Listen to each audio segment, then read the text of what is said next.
Olá, seja bem-vindo ao Bistrô da Júlia. Hoje nós estamos com um expresso duplo bem especial com o autor do livro, Fábio Caim. Fábio, você vai nos trazer aqui uma conversa, fique à vontade. Quem quiser pode ir lá no Expresso para poder conhecer um pouquinho dos 15 minutos, mas essa conversa ela não depende do Expresso inicial, tá?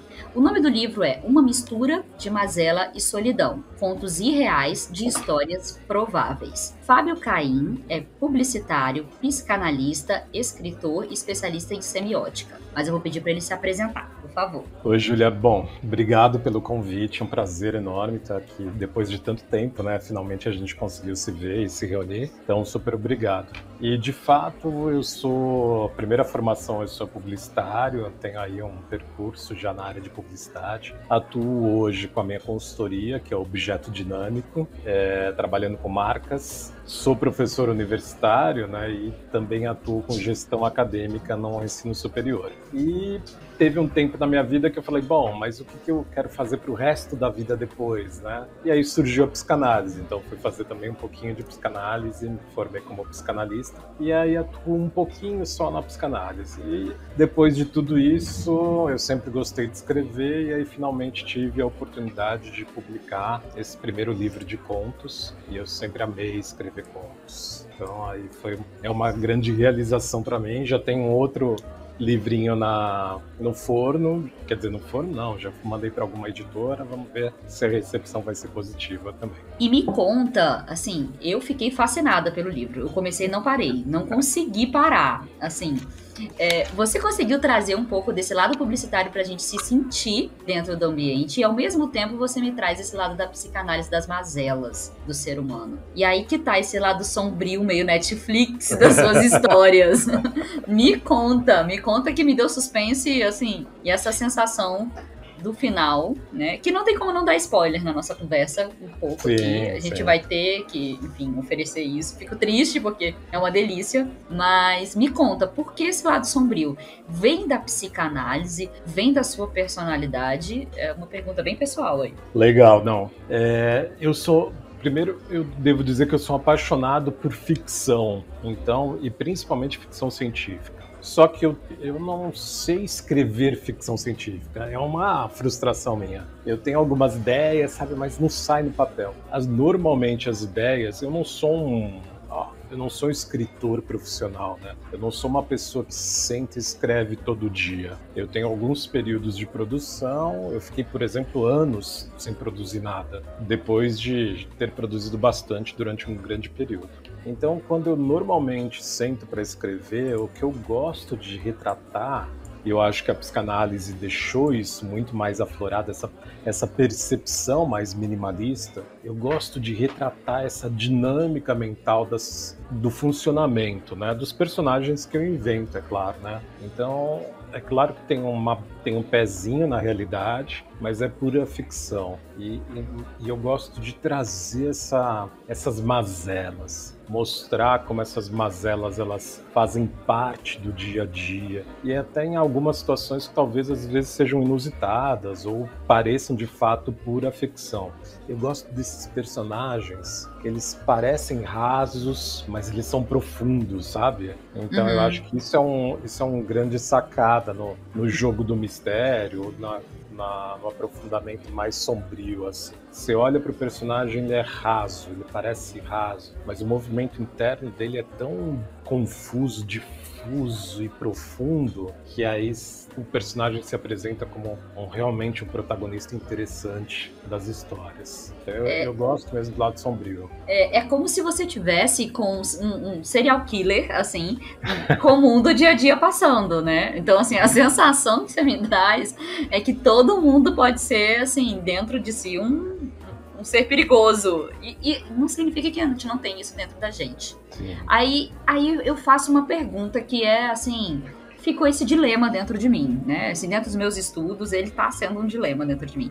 E estaria o mundo nos influenciando nisso? Ou a gente tem isso dentro da gente sempre?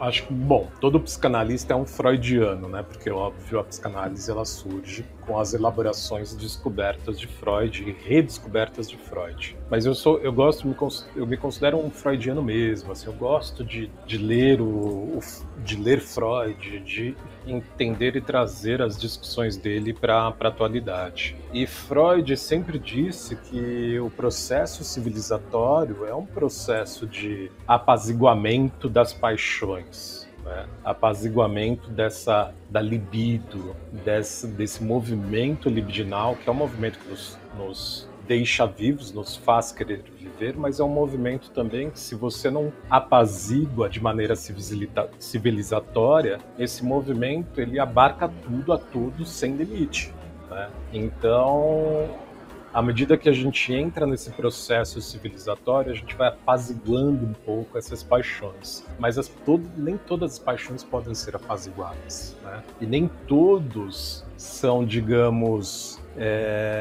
caminham de uma maneira mais, como eu vou dizer, caminham de uma maneira mais adequada ao processo civilizatório. É que não existe uma adequação, né? Existem adequações, né? A civilização é uma multiplicidade. Dentro do Brasil existem os Brasis, então existem diferentes processos civilizatórios. Mas tem certas pessoas, indivíduos, que eu não sei por quais motivos, quer dizer, tem os seus motivos dentro da psicanálise, não conseguem caminhar de maneira um tanto quanto linear nesse processo civilizatório. E aí essas paixões assumem as mais diferentes configurações, né? Desde o serial killer, que é essa figura que ficou muito em evidência em virtude do cinema norte-americano, literatura norte-americana, até, por exemplo, os nossos políticos.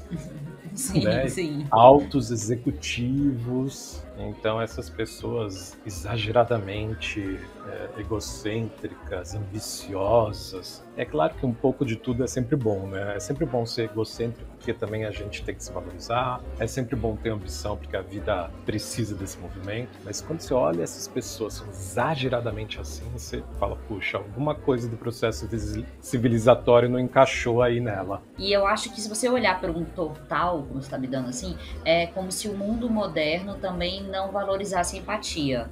Porque quando você é assim, você é super produtivo, vamos pra frente e tal. Você traz um pouco desse tipo de personagem em pessoas simples. Eu tenho um contador, que é uma pessoa extremamente simples, que tá ali na frieza dos números, né? Eu tenho, assim, uma menina do interior dos olhos, aquela menina dos olhos, eu falei muito assim sobre ela, que era o segundo conto, que era serelepe, cheia de vida, mas ao mesmo tempo tinha dentro de si essa mazela, mano, esse lado sombrio. Então, quando você traz um CEO, um político, é exacerbado e é um ponto de atenção. Mas quando você traz uma pessoa de uma figura do cotidiano, você traz isso pro seu lado. Eu até brinco, e tem aquela Ana Beatriz Barbosa, psiquiatra, que ela fala, né, que é o psicopata ao lado. Estaríamos então com algumas personalidades, né, com esse perfil assim simples, mas é isso que eu falo, você traz o simples para uma percepção desse nível. Sim.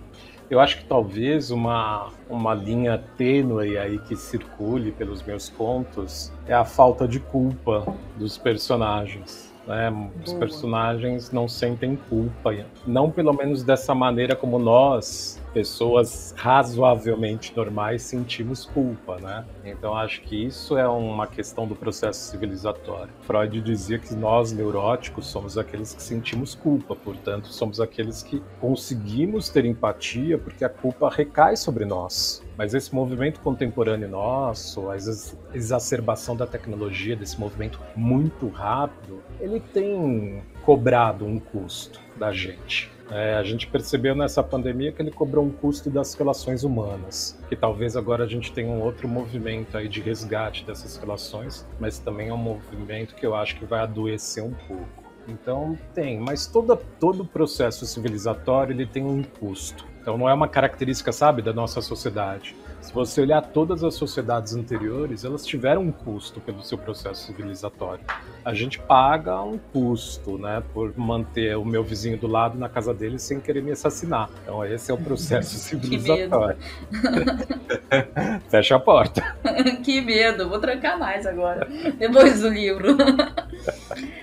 Inclusive, você me fez lembrar o primeiro episódio que eu fiz do Bistrô, que se chama O Sentimento de Culpa, que é um livro psicanalítico também, né? E aí ele diz que o sentimento de culpa faz a gente travar, que o que faz a gente andar é não ter esse, porque muitas vezes você tem que andar sem esse peso nas costas. Esses seus personagens andam, e não tem nem quebra-mola pra eles, né? É engraçado, né? Porque eu não sou... Eu confesso pra você que eu sempre escrevi. Eu sei lá, acho que com 12, 13 anos eu já estava escrevendo os meus contos, rabiscando os cadernos, escrevendo coisinhas, assim. Eu já tinha essa característica. Eu sempre li muito também. Mas eu apesar de ser um pós-doutor, né?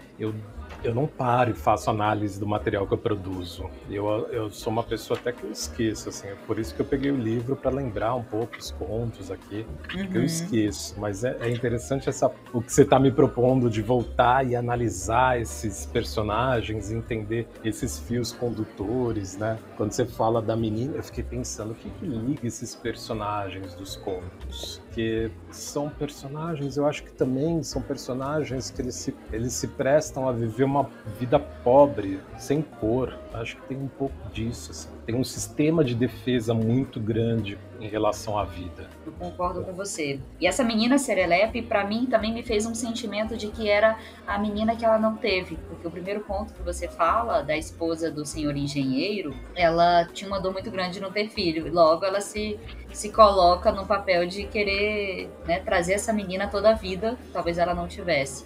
E essa menina, ela faz uma atitude, né, em prol de si, porque o poder sobe a cabeça, né? E, enfim, são pequenas mazelas humanas, né, que nos trazem isso. E aí, quando você me traz solidão, por que você trouxe solidão dentro de tudo isso? Porque você me conta até um conto tão engraçado no final. Eu não senti muita solidão, não, eu senti bastante vida. A solidão é de quem lê quietinho e que é uma solitude, um momento ótimo, um momento perfeito.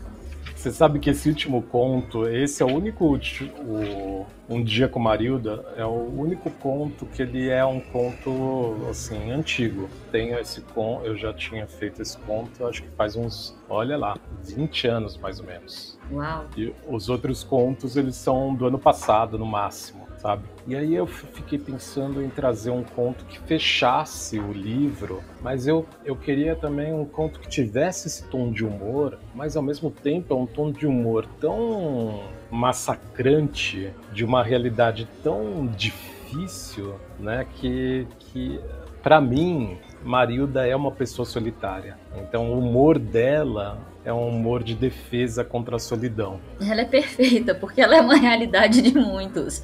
Eu me vi na Marilda muito, assim, nos 3 horas de ônibus. Porque, assim, quando você tá começando, eu lembrei dos meus 17 anos começando a trabalhar, e, enfim, né, muito ônibus de salto alto e corre-corre. Nossa. E aí, assim, uma coisa que eu aprendi no mestrado também, que foi o meu orientando, né, que falava, que muitas vezes a gente quer uma televisão que nos anestesia. A gente não pode culpar, né, assim, uma sociedade que não tá ali sempre querendo assistir a Roda Viva ou querendo aprender, porque a gente tá cansado de um dia inteiro do trabalho, X horas de ônibus, e o que eu quero é anestesiar o meu pensamento. Então, se existem novelas e as novelas não trazem coisas boas, não dá pra culpar sempre, porque muitas vezes tem que ver o contexto. Eu vi o último conto nesse perfil, dessa necessidade de anestesiar a vida, difícil, numa boa risada, sabe? Acho que você tem razão, assim, é uma forma de trazer um pouco de entretenimento para dentro desse livro de contos. Acho que é um pouco isso. Mostrar uma graça que não é engraçada, na verdade. Ela é muito triste. Mas eu gosto muito, é engraçado isso, né? Falando de graça. Eu gosto muito do título do conto, Um Dia com Marilda. Eu acho que eu sou péssimo para dar título para conto. Eu tenho que Marilda dá uma charge. Marilda pode ser um ser na existência aí. E aí você me dá 2 outros contos, que são sempre uma trilogia, depois a gente vai chegar aí na semiótica. Mas você me traz também a Doroteia, que é casada e que, enfim, vive a solidão da da presença, né? Sim. É uma presença ausente, vamos dizer assim. E no segundo, que é a morte do pai. Eu acho que existe uma solidão interna de todo ser que perdeu o pai, né? Assim, seja mãe também, mas essa figura, né? A Dorothea, ela estabelece ali uma relação que eu gosto muito, que é com o Rio de Janeiro, que é uma cidade que eu amo. Então a Dorothea é uma personagem de Copacabana, né? Ela vive Copacabana, e que é um bairro que eu adoro também no Rio de Janeiro. E eu quis trazer essa ideia de como os sonhos eles podem murchar, né, ao longo da vida. E quando você olha para o Rio de Janeiro, Copacabana, apesar de ser um bairro muito gostosinho, ele é um bairro muito decadente. Então Copacabana para mim faz parte do enredo, sabe? Ele ajuda, ele contribui com essa história. O Rio de Janeiro contribui, né? Quando a Doroteia manda o marido para o outro lugar, Por aplicativo, eu amei essa parte. Eu falo assim, vai! vai. É uma forma também de trazer a cidade para dentro do conto. E essa é uma personagem que eu entendo que assim, a solidão para ela já era ali, já estava presente. O que faltava era consumar esse fato para que essa solidão pudesse libertá-la. Então, aí ela toma a atitudezinha dela, né, e depois vai viajar. E ela tem essa vontade de viajar quando o coração dela dá problema, enfim, ela... Tá aí uma coisa, é uma pergunta. A gente fica pior quando a gente tá doente, alguma coisa assim? O que exacerba? A gente... Porque eu tava até conversando sobre esses assuntos e tal, enfim, com a minha família, com a minha irmã, e ela dizia, o sofrimento não melhora, gente, o sofrimento pode piorar. O que acontece com Doroteia é isso, ela, num sofrimento, ou ela fica ainda mais, né, assim, vamos dizer assim, na solidão ou mais egoísta, não sei, ou então exacerba a situação. Enfim, o que estaria em situações... Eu pergunto isso até pela psicanálise. O que estaria nesse confronto das mudanças de vida em momentos cruciais, assim? É um rever a vida? Ou é um reforçar, vamos dizer, mazelas, egoísmos? O que seria? Se ela já não... Trazendo o conto, ela era uma mulher que era casada, mas que vivia sem muita presença com o marido, os dois ali já sem uma relação, né, vamos dizer, um status quo de casamento, ela fica doente. Do que ela fica doente, ela vê que precisa viajar, precisa viver a vida. Mas não consegue trazer isso à tona como uma conversa, como uma realidade. Por que as pessoas não são transparentes? Aí ela vai lá e manda o marido no aplicativo, não se sabe o que acontece, tu deixa aí uma incógnita, e ela consegue fazer a viagem dela, né? Ela faz uma volta em vez de falar de uma transparência sobre os sentimentos. Faz. O que é contrário a muitas mulheres que falam e querem trazer à tona os sentimentos que elas têm, ou conversar o tal da DR, né? O que você me traz sobre isso? Eu acho que a Dorothea falando em processo civilizatório, ela é uma personagem que fala do processo civilizatório, porque ela fala de religião, e ela busca na religião uma solução, mas ela já busca com uma desesperança, ela não tem mais esperança de que ela vai encontrar uma solução na religião. Então, ela já está decidida, né, na verdade. Já. E o sofrimento, eu acho que ele proporciona isso, ele proporciona... Eu sempre digo, e não sou só eu, né, a grande parte dos psicanalistas e psiquiatras, quando você está em crise, não decida. Mas eu acho que a gente tem alguns mecanismos que são mecanismos de pura sobrevivência. O sofrimento, ele dispara esses mecanismos de sobrevivência. Nesse caso da personagem, o mecanismo é meio torto, mas eu entendo ali um mecanismo de sobrevivência. Para ela sobreviver, ela precisava mudar, ter outra perspectiva de vida, e não conseguiu pensar em outra perspectiva que não fosse aquela, tomando alguma atitude bem radical nesse caso. E aí a sociedade, a gente ainda impõe muita coisa no nosso modelo, ainda que estejamos bem mais modernos? Pergunta. Muito, Com né? Com certeza, muito.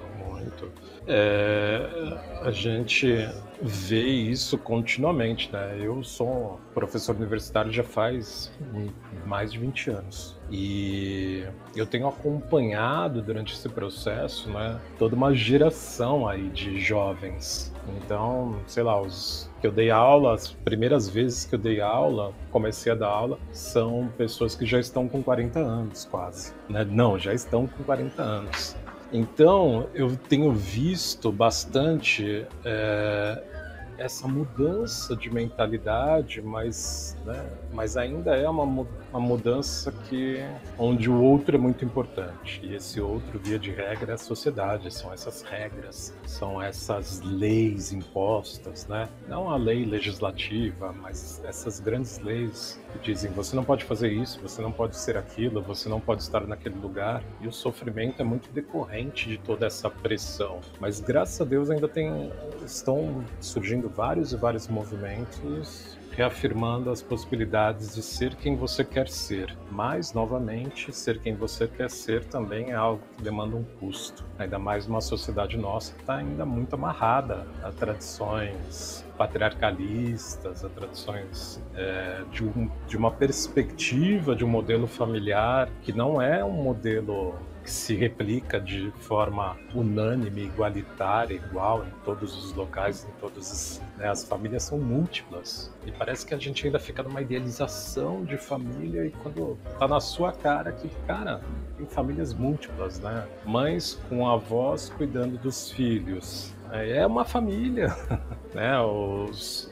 Famílias homoparentais, é uma família, mas a gente fica ainda muito... A nossa sociedade ainda tem essa pressão. E eu estou falando de família porque, para a psicanálise, a família é um espaço triangular muito importante de construção da psique, né? Da saúde psíquica do sujeito. Então, por isso que eu estou voltando para a família para falar dessas pressões que você perguntou.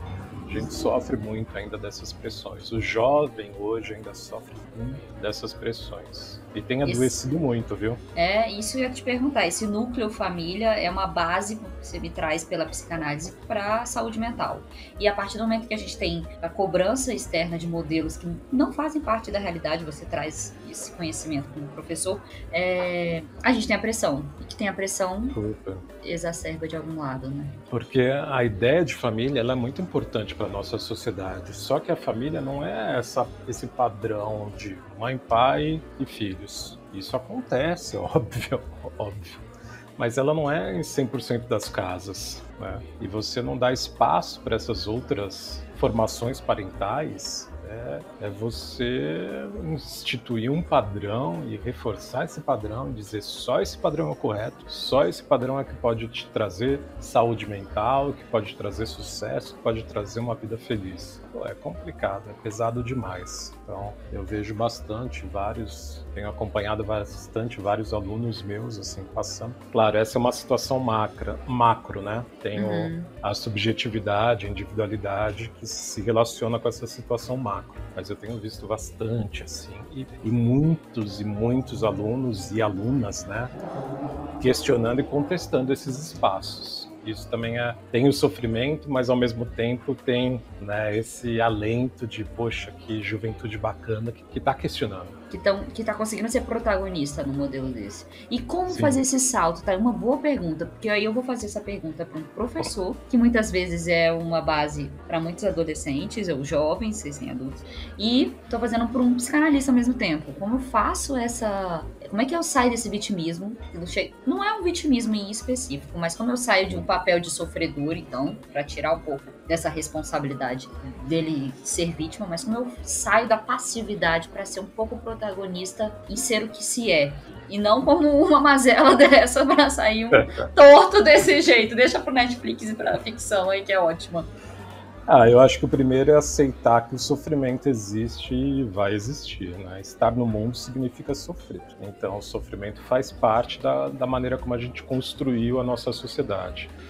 Para a gente mudar a existência desse sofrimento, a gente precisa mudar muito, estruturalmente, muita coisa na nossa sociedade. Talvez, eu acredito que um dia a gente vai chegar lá. Um dia a gente chega lá.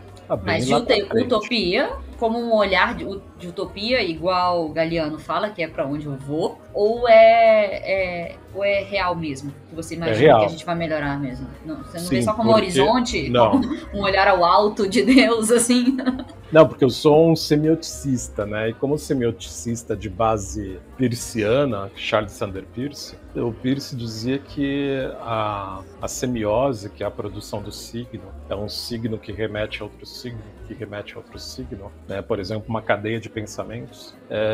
O Charles Sanders Peirce, ele dizia que toda semiose ela tende a chegar a como eu vou dizer isso? a um processo estético, ético, último, perfeito. Talvez perfeito não seja a palavra ideal, mas bom, realmente bom. Então, como semioticista, eu acredito que nós, como semiose, o ser humano é uma semiose, a gente vai chegar lá. E como um evolucionista espiritual, eu acredito Essa foi ótima.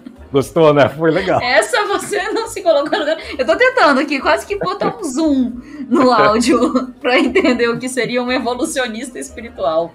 Eu particularmente acredito que a gente está aqui na escola, né? Então toda vez eu sempre que a gente... digo que é uma escola, mas com 20 minutos de recreio, né? Merda. Com certeza. Que merda, né? Recreio só tem 20 minutos, né?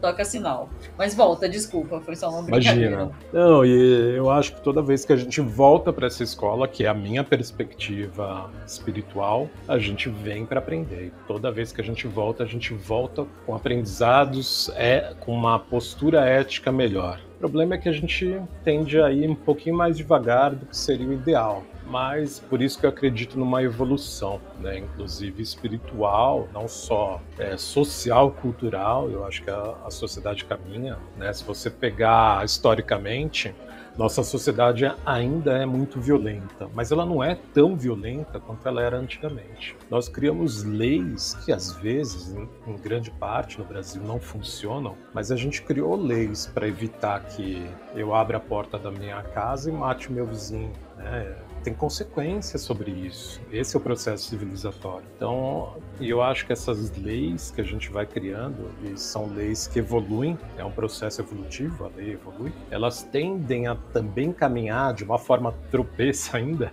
mas elas tendem a caminhar a um processo mais ético, mais de resguardo dessa diversidade, dessa multiplicidade que somos nós. Acho que é um pouco para aí. Não sei se estou sendo muito otimista. Eu tô pensando assim, mas essa sua evolução espiritual, eu fiquei assim, entre estarmos amadurecendo, que seria só um amadurecimento, né, como seres humanos e como estamos, né, socialmente falando, né? Sim. Mas aí que tá, quanto que a gente tá colocando embaixo desse tapete? Júlia, pense historicamente. O Egito Antigo teve um período histórico de 5.000 anos. Nós estamos em 2.000 e pouco, o Ocidente, né? Nós ainda temos, para atingir o que o Egito construiu, historicamente, né, como uma civilização, e a gente não conhece realmente a parte antiga dessa civilização, porque ficou muito tempo lá atrás, mas ainda a gente tem 3.000 anos de caminhada. Então imagina a possibilidade, né, daqui a 3.000 anos, o que nós seremos, caso a gente mantenha esse planeta existindo, é claro. Então eu sempre tendo a pensar dessa maneira evolutiva, porque eu olho historicamente também. Então eu penso, puxa, um século não é nada, historicamente não é nada. Perto da história do planeta é menos ainda, né? Perto da história ocidental, aí, nossa, efetivamente, também é pouquinho. E então, estamos nos modificando junto com a tecnologia. O quanto que, como seres humanos, também somos agora ciber, né? Cibercorpos, ciber tudo. E isso... Né? Isso modifica o comportamento humano também. Modifica. A Lúcia Santaella, maravilhosa, né? Ex-orientadora do doutorado, ela tem vários livros sobre o assunto, e a perspectiva dela é sempre muito limpa e clara. Ela sempre disse que nós somos híbridos, né? Nós somos híbridos entre tecnologia, né? Talvez agora ela usa o conceito de pós-humano, talvez agora de fato nós sejamos pós-humanos, porque essas tecnologias evoluíram para uma tecnologia digital. Mas, sei lá, a pessoa que, por exemplo, século passado não tinha um pedaço da perna, ela usava uma prótese, então era uma tecnologia. Os instrumentos que nós criamos sempre foram próteses. O telefone lá do século passado criado era uma prótese da nossa audição. Então essa tecnologia sempre fez parte da nossa própria constituição. É que agora essa tecnologia ela está inteligente. Ainda não está tão inteligente, mas ela realmente está ficando inteligente com a digitalização. E isso torna os nossos corpos, a nossa capacidade, a nossa potência também mais inteligente. Então, de fato, não tem como separar o humano da tecnologia, principalmente agora, nesse momento que a gente está vendo. Graças a Deus a gente tem a tecnologia, você em Brasília e eu em São Paulo. Exatamente. Mas e a nossa percepção sobre tela? A partir do momento que eu tô te olhando e eu tô numa tela e eu trago você plenitude, assim, né? A gente ainda não temos os hologramas com essa sensação 3D o tempo todo. Então, eu acho que essa tela plana tá mudando a gente também. A gente talvez esteja esquecendo um pouco do corpo. Eu acho que a gente tem ficado cada vez mais... Eu entro aí no sedentário, eu entro aí... E aí eu queria entrar nessa percepção de psicanálise. Até onde tudo isso, entendeu? Da tecnologia, entendeu? Dessa coisa egocentrada, de se ver, de se, né, de selfie, e dessa coisa de tela que sai um pouco do corpo, envolve a nossa psique. Me ajuda. Bom ou mal? Até onde vai, entendeu? Até onde eu perco essa minha conexão humana? Bom, eu como bom semioticista, discípulo aí da Lúcia Santaella, eu diria que a tecnologia, ela vem apresentar pra gente potências potenciais que já estavam presentes de alguma forma nos signos à nossa volta. Então, o que hoje a tecnologia revela é algo que nós ainda não tínhamos capacidade para enxergar, ver, sentir de outras maneiras. E quando a gente fala, o sedentarismo aumentou, mas essa é uma característica da contemporaneidade, onde a tecnologia trouxe para a gente alguns confortos que antes não existiam. Não se falava de sedentarismo antes, né? Então, assim como não se falava, por exemplo, de anorexia, não se falava de bulimia, não se falavam de outras patologias que são um pouco mais características dessa contemporaneidade. Mas Freud, já no século passado, falava de histeria, que era uma patologia muito própria daquela contemporaneidade, daquela característica daquele momento, né? Onde a sexualidade ali era muito reprimida, inclusive pela própria tecnologia, né? Se a gente considerar a roupa como uma tecnologia, as mulheres eram obrigadas aquele espartilho, a usar roupas pesadas, roupas grossas, que cobrissem grandes partes. Então, a gente tem a própria tecnologia servindo a uma característica daquela contemporaneidade, servindo a características e lógicas daquela constituição cultural. E a gente tem hoje tecnologia servindo a constituição lógica da nossa contemporaneidade. Mas o que talvez a gente tenha muito hoje, que a gente não tinha tanto lá, é uma capacidade de análise dos efeitos dessas tecnologias. Porque essa análise também, historicamente, ela vai surgir, por exemplo, com os estudos, acho que funcionalistas das universidades norte-americanas, que elas foram entender como que as propagandas impactavam as pessoas naquele início da comunicação de massa. Uhum. Então, a partir desses estudos, aí, por exemplo, vem a Escola de Frankfurt com seus estudos da indústria cultural, estudos críticos, efetivamente, uma teoria crítica, um conjunto de teorias críticas construídas pela Escola de Frankfurt, a gente traz essa perspectiva de análise mais aprofundada sobre as tecnologias, seus efeitos, suas mediações, né, Martim Barbeiro, e seus signos também, segundo a perspectiva da semiótica. Então, Freud, ele foi um crítico da cultura, ele foi um crítico da lógica, né, cultural daquele período que afetava psiquicamente. E a gente tem vários críticos da lógica tecnológica, cultural e psíquica que afeta a nossa realidade atual. Então eu acho que isso a gente teve um ganho, essa capacidade. Se você pegar, sei lá, os meus universitários, os meus alunos, eles estabelecem críticas sobre a tecnologia, sobre os usos dessa tecnologia, sobre os efeitos da tecnologia no dia a dia deles. Então é uma consciência que ela foi formada a partir da própria história das mídias, né? Da construção, da evolução dessas mídias. Então acho que a gente vive um momento de ajuste. A tecnologia é muito nova, essa tecnologia digital pra gente é muito nova, é tudo muito novidade ainda. Uhum. Eu vejo, por exemplo, eu tenho um filho de 15 anos, eu vejo bem a crítica dele sobre a sociedade, sobre a exposição, sobre a internet. Eu vejo que ele não cai tão facilmente, vamos dizer assim. E aí, da mesma forma, você deve ver os seus mais velhos também, que criticam com muito mais, vamos dizer, substância. Sim. Seria uma projeção da gente de olhar mais para frente sobre o nosso futuro? É uma análise de tendência, um mapeamento de risco? É uma visão futura melhor do que no passado? Ou a gente também está cego nisso ainda? Essa respiração foi ótima. Olha, eu sou um otimista a longo prazo, um pessimista a curto prazo. Essa é ótima. Eu me boto no meio da balança. Eu acho que a gente ainda vai piorar bastante até melhorar, né? Mas eu entendo que a longo prazo, sim, a gente tem aí um processo de melhora, mas vai demorar ainda. Longo prazo, porque eu comentei contigo, né? Eu entendo que a gente tem aí evoluído. Não dá para negar que nós evoluímos.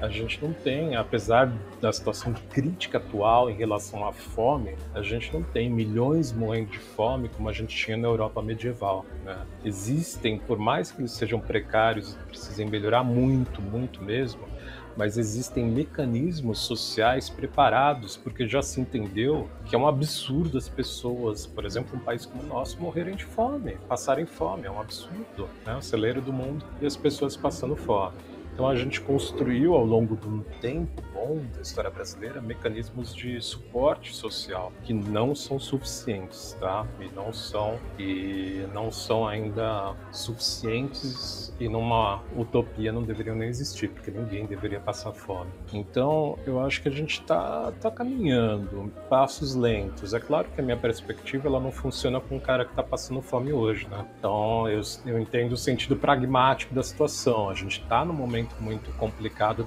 culturalmente, comunicacionalmente, tecnologicamente. A gente está no movimento porque nós temos esse acesso, mas nós somos privilegiados, né? Quantos têm esse tipo de acesso que nós temos? Fazer a leitura que nós fazemos, ainda poder discutir sobre essas leituras no nível que a gente está fazendo hoje, usando uma tecnologia super nova, ainda não é 5G, mas daqui a pouco é 5G, então nós somos privilegiados. E eu sempre digo para os meus alunos, e talvez isso faça muito mais sentido para você que está aí em Brasília do que necessariamente para mim quando eu falo. Eu digo para os meus alunos que eu dou aula na Casper Libero. E a Casper Libero é uma faculdade de publicidade e propaganda, é uma faculdade que já tem 50 anos. E de jornalismo é a primeira faculdade do Brasil, então ela tem 70 anos de formação na área de jornalismo. E a Casper Libero fica na Avenida Paulista. Aí eu viro para os meus alunos em sala de aula, quando nós estávamos no presencial, e falava, olha, a gente está na Avenida Paulista, isso daqui é uma bolha, nós estamos numa bolha. O resto do Brasil, muitas partes do Brasil não são assim. Eu digo, a maioria das partes do Brasil não são assim. Vocês estão no ensino superior. Quantos no nosso país têm ensino superior? 10% da população? Tem isso. E vocês estão em São Paulo, na Avenida Paulista, numa faculdade tradicional. Vocês estão na bolha da bolha da bolha. Então, putz, tem muita coisa. Não, e faça jus por isso, né? Eu acho que, assim, se estamos aqui, faça jus por isso. Produza, compartilhe, né? Faça uso bem instrumental da sua capacidade. Exatamente. E porque São Paulo é uma cidade importante que produz muita coisa, tem muito serviço, tem muita tecnologia. A gente vive muito essas coisas aqui, né? Eu falo para os meus alunos, as principais agências de publicidade e propaganda do Brasil estão em São Paulo. As 100 maiores agências estão aqui. Então a gente tem esse privilégio de ter contato direto com as situações mais novas do mercado, as situações. Mas não achem que o que você está vivendo, o que você está pensando que é a comunicação é a mesma coisa que, sei lá, em Brasília, que tem um dos poderes, do renda per capita do Brasil mais alta, mas não é a mesma coisa. As diferenças culturais são imensas, são grandiosas. E pior ainda quando você vai para cidades mais pobres, né? Essas diferenças são ainda maiores. E aí eu vou te fazer uma pergunta de diferenças, assim. Quando a gente fala de arte, a gente fala que até existe uma crise na arte, né? Quando a gente traz, por exemplo, esteticamente, etc. Tá tendo, né, uma boa crise. A gente estava falando do autor Byung-Chul Han, que fala um pouco disso. Aonde que a gente tem esse belo, esse contraste, essa coisa que às vezes está vazio. Eu coloco lá um boneco inflável, um unicórnio lá, aquilo é arte, não necessariamente. E aí, trazendo para publicidade, trazendo para semiótica, para esse signo, a gente está tendo uma crise de signos também. Eu acho que é difícil falar isso em relação à publicidade brasileira, porque ela é uma das publicidades mais criativas do mundo. A publicidade ainda é a brasileira.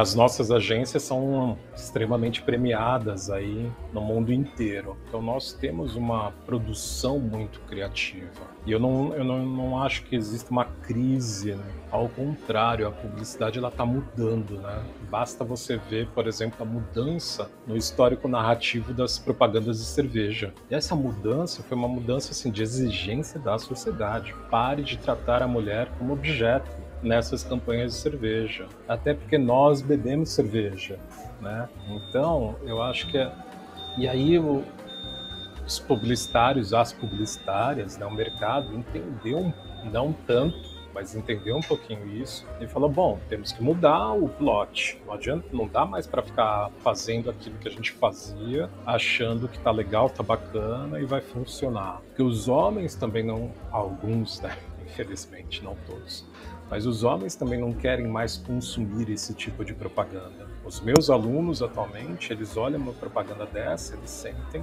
vergonha alheia. Só que é isso. Eu mostro para eles, né, histórias da propaganda, é a minha disciplina, história e teoria da publicidade. Eu mostro propagandas antigas entre aspas, né? Década de 80. Década de 90, por exemplo. Putz, não é velha. Para com isso. Eles falam, Caim, que é isso? Que absurdo é esse? Como que isso passou? Aí eu tento sempre relativizar historicamente, dizer, olha, temos que entender o contexto. Mas no fundo eu fico super orgulhoso, assim, de, poxa, que bom que eles estão questionando e não aceitam mais isso. Então eu acho que a publicidade, ela não tem uma crise. Até porque ela é boa na crise, ela trabalha com criatividade. Vamos dizer que, então, aí ela teria um pulo do gato, tal qual a inovação, que também a inovação às vezes precisa de uma crise para fazer uma coisa nova. Mas não seria, não sei, eu ainda sinto um pouco da falta dessa criatividade, ainda que ela seja humana, eu acho que tá faltando ainda tempero, não sei. Eu não sei, eu lembro muito quando eu era jovenzinho, e aí eu escutava, sei lá, familiares falando, puxa, mas essa música é horrível, que música horrível, né? E era uma Legião Urbana da vida, maravilhoso, sabe? E hoje é um clássico, né, Legião Urbana. Então eu sempre relativizo, eu falo para os meus alunos Não, já me colocou como velha, a gente pode terminar esse episódio, tá ótimo, já entendi. Não vou te falar na minha idade. Não vamos ter essa discussão. Você acabou de falar que pode estar nascendo uma Legião Urbana aí, eu tô falando que é ruim, eu entendi o seu recado. Mas continua, é pra ser educada no bistrô, né? Eu sou anfitriã, então tá tudo certo. Mas eu fico pensando nisso porque, nesse exemplo, quando eu, por exemplo, escuto alguma música hoje, contemporânea, funk, sei lá, pagode, sertanejo, e não está adequada para os meus padrões, para os meus filtros, não é nem padrões, para os meus filtros. Mas eu tento sempre relativizar e dizer, bom, mas não está adequado para os meus filtros. Isso não significa que não tenha qualidade, significa que os meus filtros estéticos, eles foram organizados por um outro caminho, que não esse. Então, é claro, a gente tende a falar, isso é meio porcaria, né? Mas é segundo os meus filtros.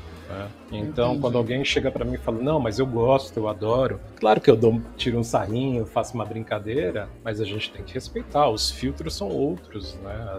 As referências são outras, estéticas, o que é ótimo, porque isso é arte. A arte muda, a arte ela não permanece, né?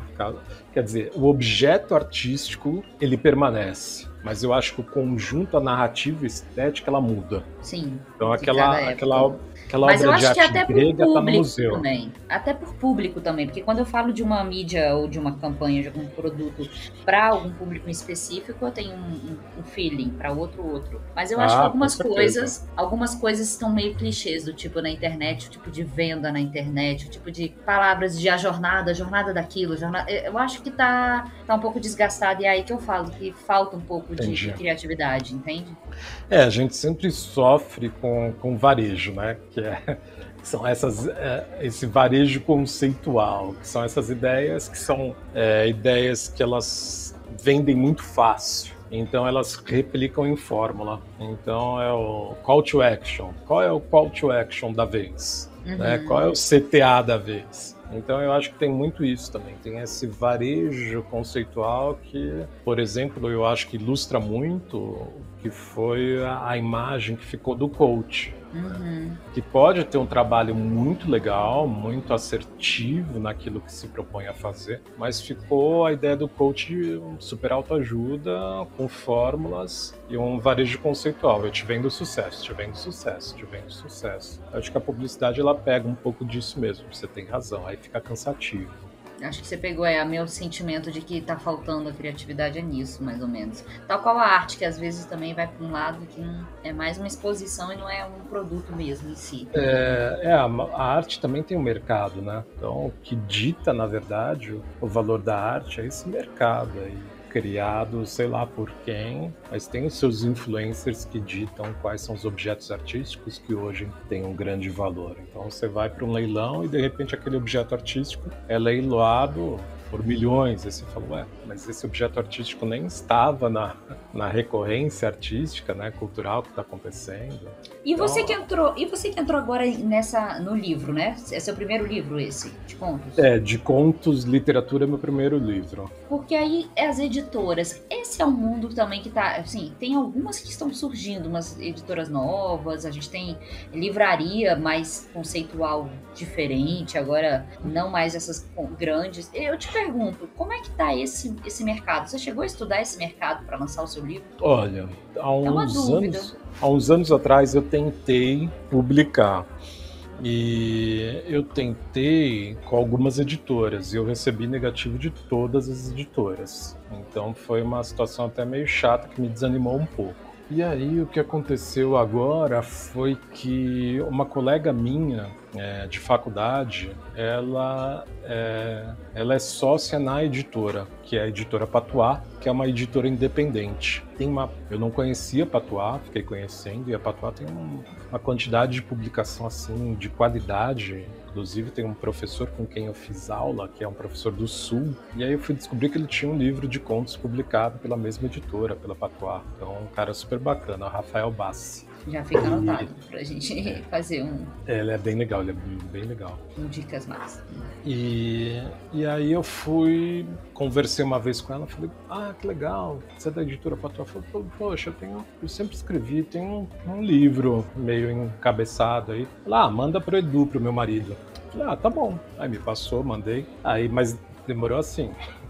uns 7 meses, sabe? Aí quando o Edu me deu um retorno, que a gente começou de fato no movimento, aí foi rápido, aí a editora foi rápido. E eu tenho acompanhado bastante o surgimento dessas editoras independentes, eu gosto disso. Eu tenho, por exemplo, lá no Sul, em Porto Alegre, eu participei de um financiamento coletivo de uma livraria, Taverna. Já ouvi falar dela. A pessoa louca achou que estava participando do financiamento coletivo da livraria Travessa, do Rio de Janeiro. Aí eu falei, livraria, Taverna, aí eu lembrei da Travessa, falei, da Travessa, claro, adoro aquela livraria no Rio, vou ajudar. Aí me dei conta, depois eu me dei conta que não era Travessa, era a livraria Taverna, e não era no Rio, era em Porto Alegre. Aí eu falei, mas tudo bem, ajudando a livraria faz sentido para mim. E aí foi através dessa livraria que eu fiz esse curso de contos argentinos e uruguaios com esse professor, o Rafael Bassi, e um outro professor também. Foi muito legal. E aí esse Rafael Bassi, que surgiu dessa forma, ele também é um autor publicado pela editora Patois. Então eu tenho visto muito o mercado editorial surgir com muitas editoras independentes. Aqui em São Paulo, eu não sei aí em Brasília, mas aqui em São Paulo, de fato, essas grandes livrarias, elas afundaram. Mas aí está pipocando o movimento de pequenas livrarias. É muito legal isso. Então, eu tenho tentado visitar essas pequenas livrarias. Eu não sei se você conhece São Paulo, mas a gente tem aqui no centro da cidade, tem o edifício Copan, que é da arquitetura do Niemeyer. É um edifício super tradicional. E nesse edifício tem uma galeria embaixo, com várias lojas Tem até uma videolocadora ainda.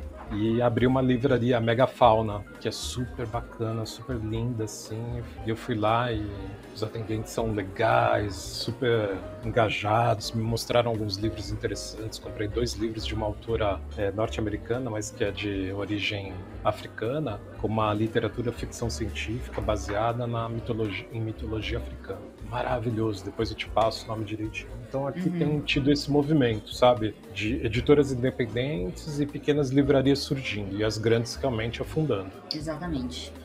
Eu acho que assim, que bom que ainda tem esse espaço das pequenas, e acho que as pequenas vão se tornar cada vez mais segmentadas, como essas caixas box também de livros, que são por curadoria acho que também é um caminho, né? Já fiz 2 assinaturas, mas eu não gostei muito. Quem sabe um dia a gente monta aí no Bistrô também uma solução. Adoro! Eu gosto muito dessa ideia de assinatura de livro. Eu fiz uma de uma grande aí e recebia, mas eu não gostava muito da curadoria. Mas não é que a literatura não era de qualidade, é que o meu gosto de gênero literário é mais assim. Eu gosto de contos, eu gosto de ficção científica, eu gosto mais desse universo, mais literatura fantástica. Eu tenho um autor que tá querendo vir pro Bistrô aqui, que eu já conversei com ele, que é diplomata e psicanalista. E tem um livro de ficção, tá? E o livro dele, que então eu vou guardar aí pra ficar de suspense, que eu acho que de uma certa forma é uma curadoria especial pra você, que é publicitário, psicanalista e gosta de ficção. Uau, não, eu quero depois, por favor. Ele já falou, um dia vamos fazer o meu livro aqui, e aí o livro dele é bem bacana, o título é comprido, são 3 títulos. Eu falei assim, como 3? Até você quer assim, são 3, tá? É ou, eu não vou falar o nome do livro aqui não, mas quem sabe ele entra, que é de ficção, e é psicanalista. Então, diplomata que, legal. Enfim, acho que vai ser bem legal pra entrar aqui também. Mas é isso, eu te agradeço muito a nossa conversa. Quero de novo quero muito aí no seu próximo. Eu adorei, porque eu me senti assim, igual episódio bom, sabe? Eu falo Netflix, mas pode ser Amazon Prime, o que for. Foi uma sensação de episódios, assim, que eu não conseguia largar com o livro. E acho que, assim, você precisa soltar isso, porque não são todos os livros que a gente tem essa sensação. Não são mesmos. Então, assim, é o meu parabéns e meu pedido de que não pare. Que mande o próximo. Muito, muito obrigado. Porque você sabe que uma das grandes inseguranças é justamente essa. Será que eu escrevo bem? Será que eu escrevo legal? Será que as pessoas entendem o que a gente escreve, né? Eu acho que a Clarice Lispector tinha um pouco essa ideia de...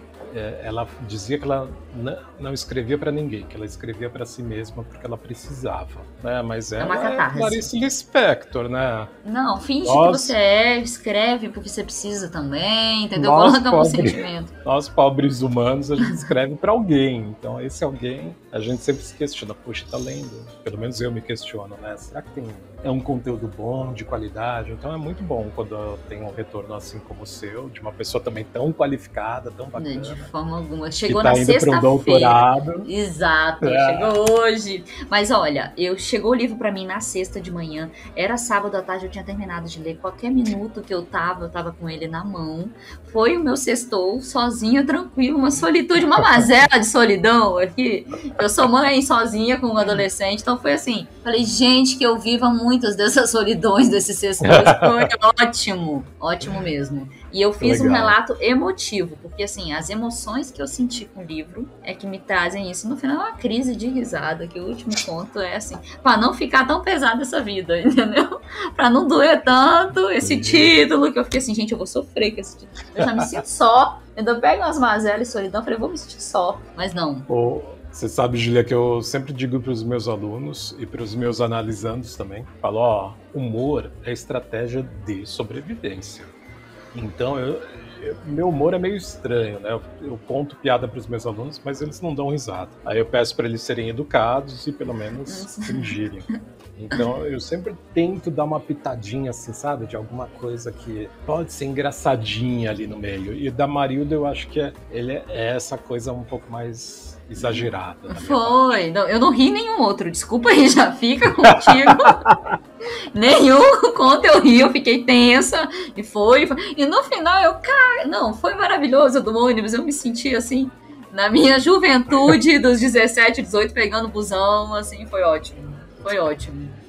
Mas, que assim, bom que você curtiu. De verdade, tive toda essa, assim, foi sensorial o livro e sem parar de ler. Então, eu acho que essa fica aí a dica para. Eu tentei trazer isso um pouco no resumo do Expresso. Falei com o meu editor, eu falei, bota sonoplastia aí, sente, porque eu quero, assim, lúdico, como se fosse um conto, sabe, para as crianças. Como se a gente faz, né, barulhinhos e tal. Eu te falei da sonoplastia. Sim. Mas ele não traz a realidade da sensação boa que foi ler, que acho que hoje em dia é uma coisa que as pessoas não vivenciam tanto. Estão vivenciando. Né? Então, apesar que o mercado editorial nunca vendeu tanto livro. Né? Povo na pandemia sofrendo sozinho, que nem eu aqui no sextou. É cerveja. Se não for livro, é Netflix, tamo junto aí, entendeu? Aí no seu caso a gente junta os dois. A gente volta a ler agora, porque com doutorado isso vai acabar. Não, vai trazer tudo doutorado. Vai virar só um bistrô de comunicação aqui. Fazer o quê? Mas é a ideia. Mas na verdade os livros vão me dar um respiro também para coisas difíceis. Não tem como. A gente vai o que vai. Mas o seu foi prazeroso. Eu te digo que foi um dos livros que fazia tempo que eu não queria terminar logo, sabe assim? Fazia tempo que eu não tinha esse prazer. Então continue, por favor, fica aí. Obrigado pelo incentivo, e é um baita incentivo, viu? Muito obrigado mesmo. Obrigado pela leitura tão prazerosa assim do livro. Eu gostei muito de saber e ter esse retorno seu. Exatamente. Se você quiser ficar testando comigo, também me manda. Então.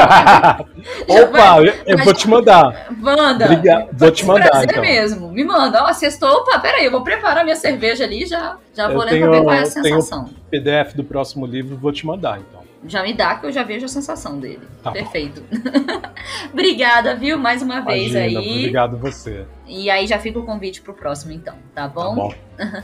Boa noite. Se você ficou comigo até aqui, junto com o Fábio, eu te agradeço. E até o próximo, que é o Shot de Sexta.